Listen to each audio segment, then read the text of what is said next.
In the book of Hebrews, the Apostle Paul multiple times has encouraged the readers to live by faith, to think by faith, to approach God by faith, rather than approaching God through the rituals in the physical place called the temple in Jerusalem, telling them they have better promises. But in order to relate to a promise from God, you have to direct faith at that promise. And Hebrews 11:1 begins with a definition of faith, that it involves things that can't be seen but are based on a hope, and that hope comes from a promise. Although it doesn't say that in that particular passage, it does tell us that earlier back in chapter 7 and chapter 8.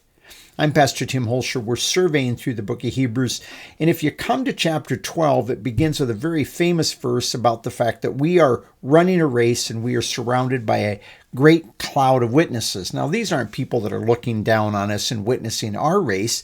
They're people that have run the race and therefore have borne witness to the benefit of operating by faith. Now, we read that, but we have to go back to chapter 11. And the Apostle Paul is going to give us a number of people, number of situations in which people from the Old Testament operated by faith. None of these, by the way, are examples of people coming to salvation by faith.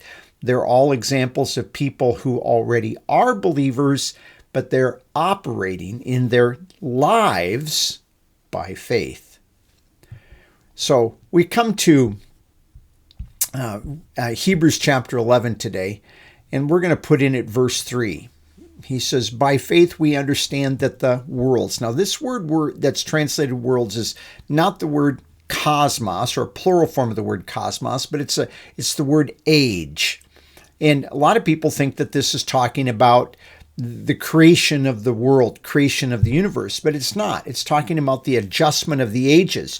You are in the age in which God is teaching spirit beings in us something about himself by what he's doing. And we're in this age.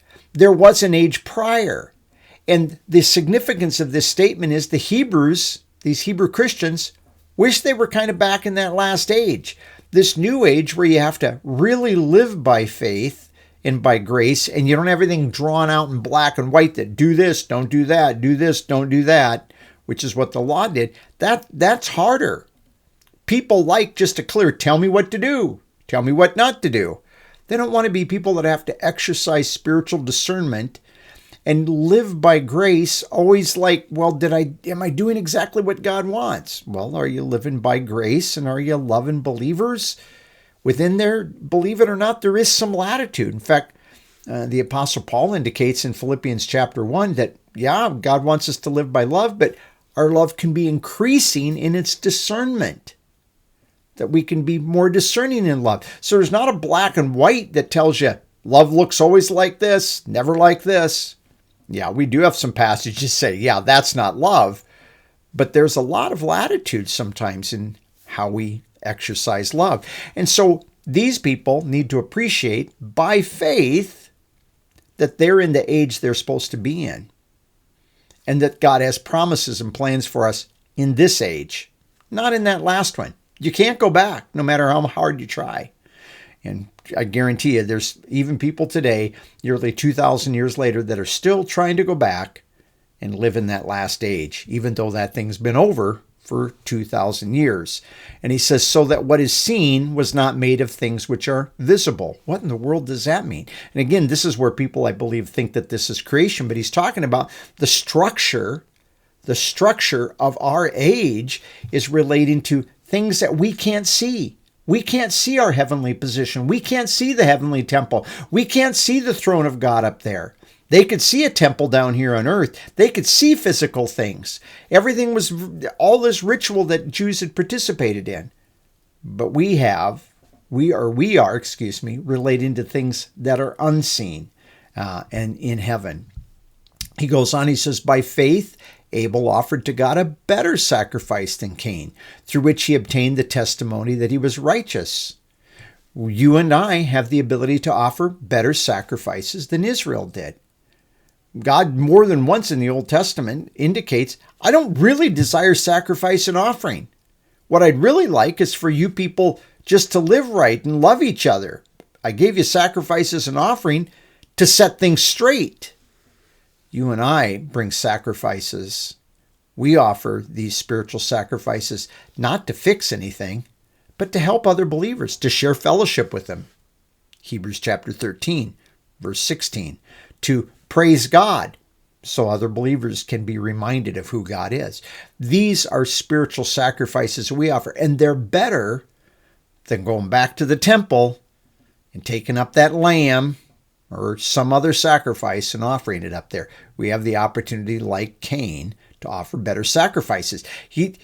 What he's doing is he's using these people as example of maybe some things that would relate to us. Now, I don't recognize what all of these are about, but I'm trying to point some of these out as we go there. He says, by faith, Enoch was taken up so that he would not see death. And that actually, by the way, is something that's possible for us as believers. We could be the generation that's living when Christ returns for us. That's been the expectation of millions of believers through the centuries. Now, not all believers held to this. Other believers have different perspectives on the future, but the biblical perspective is Christ could come back at any moment, and there will be a living generation that will not see death. So that is a way to look. And he was not found because God took him, for he obtained the witness that before his being taken up, he was pleasing to God. You and I have the ability to be pleasing to God. By the way, almost every reference to you and I as believers being pleasing to God, almost every one of them has to do with how you're relating to other people. It's not that, oh, you avoided doing that bad thing and you went over and you did this offering or this sacrifice over here. It has to do with, oh, you offered a sacrifice of praise or fellowship or the sacrifice of your body, all of which is relating to the needs of other believers. Verse 6, and without faith it is impossible to please him, for he who comes to God must believe he exists, and he is, and that he is a rewarder of those who seek him. Now, unsaved people don't seek God, by the way. According to Romans chapter 3, nobody seeks God. The only people that seek God are believers. And Israel was to seek God where? At the temple. But was God in the temple at this time? No. So where do we seek God? Where do we find him? In heaven, sitting on the throne, in the third heaven, in the heavenly temple, which he has talked about in this book in chapters 9 and 10, that there is a heavenly arrangement, and the earthly arrangement with the tabernacle that Moses built was modeled after that. So that's where we go to seek God, not at some building down here. By faith, Noah, being warned of God about things not yet seen, in reverence, he prepared an ark for the salvation of his household. Now, you and I aren't being called to build an ark, by which he condemned the world and became an heir of righteousness, which is according to faith. What he's saying, though, however, is, in this case, that he was saved by operating by faith when God was going to bring destruction. What was God going to do with Jerusalem and the temple? Wasn't going to be very long after the writing of Hebrews. Hebrews is maybe being written around 62, maybe 63 AD. 7 years, it's going to be gone. It's going to be a pile of rubble. And no one is going to be approaching God there. And so, like Noah, we could be living a life that condemns the world simply because we operate by faith, not condemning them by going around saying, you're evil, you're horrible. No. How did Jesus condemn people? By living a life that demonstrated God's character.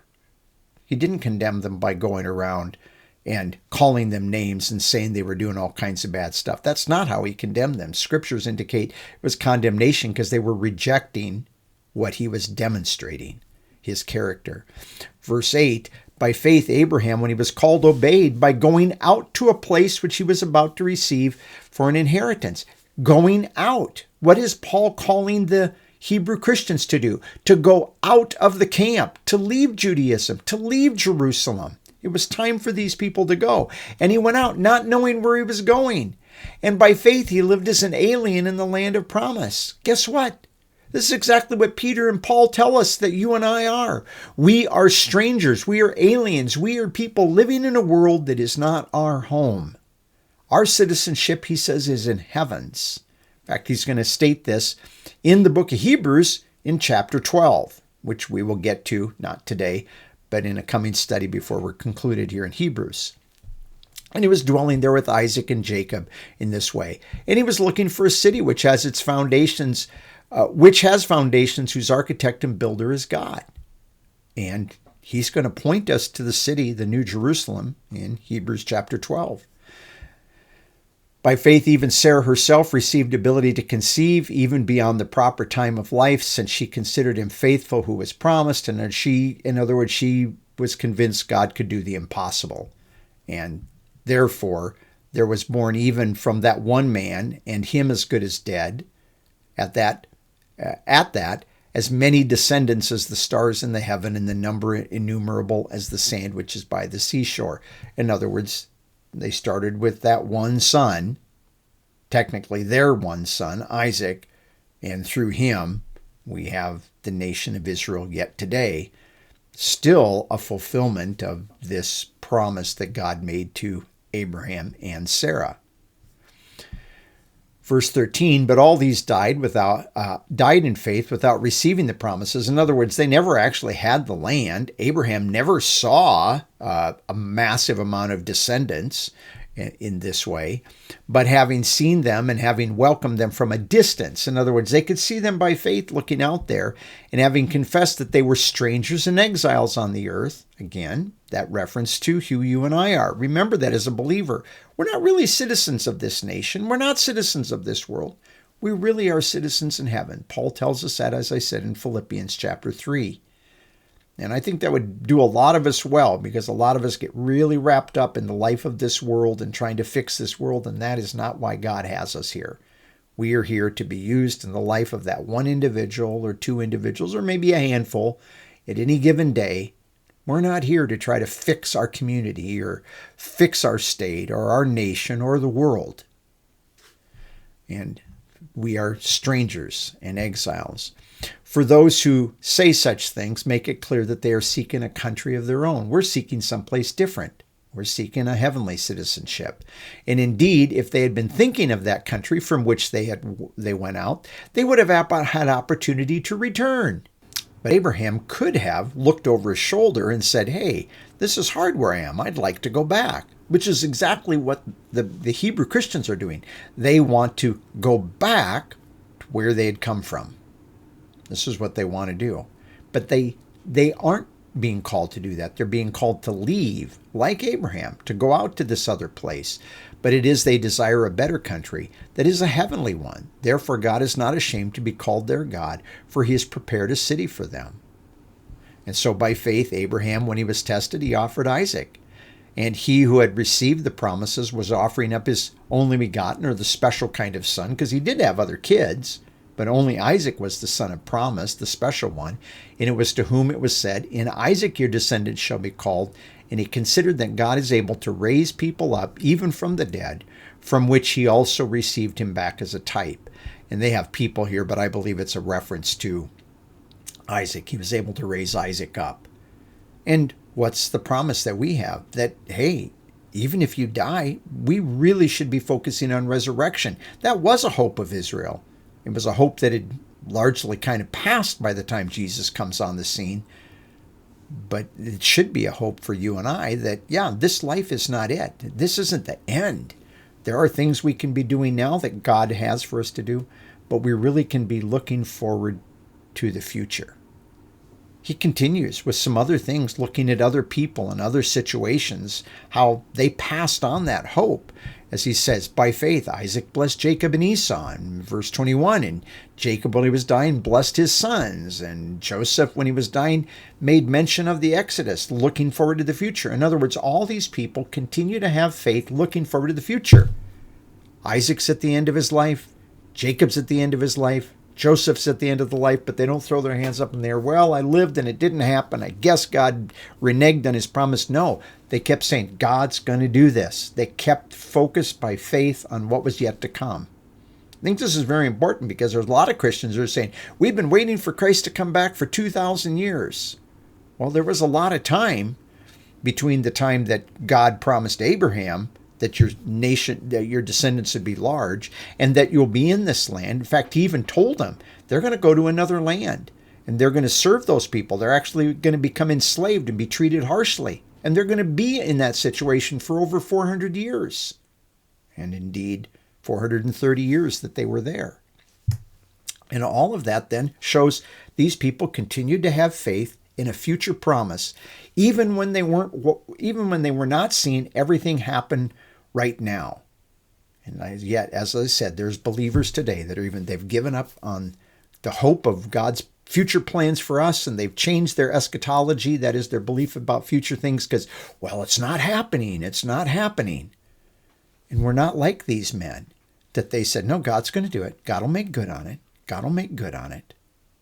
And this is what you and I should be doing as believers, looking forward to what God's given, living by faith. And these people are examples of living by faith.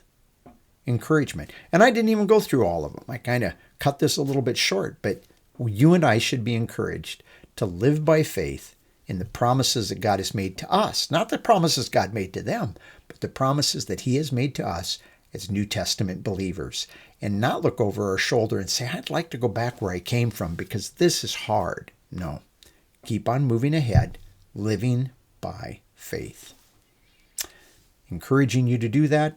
I want to thank you today for joining me, and that you would really find God's grace to be great in your life.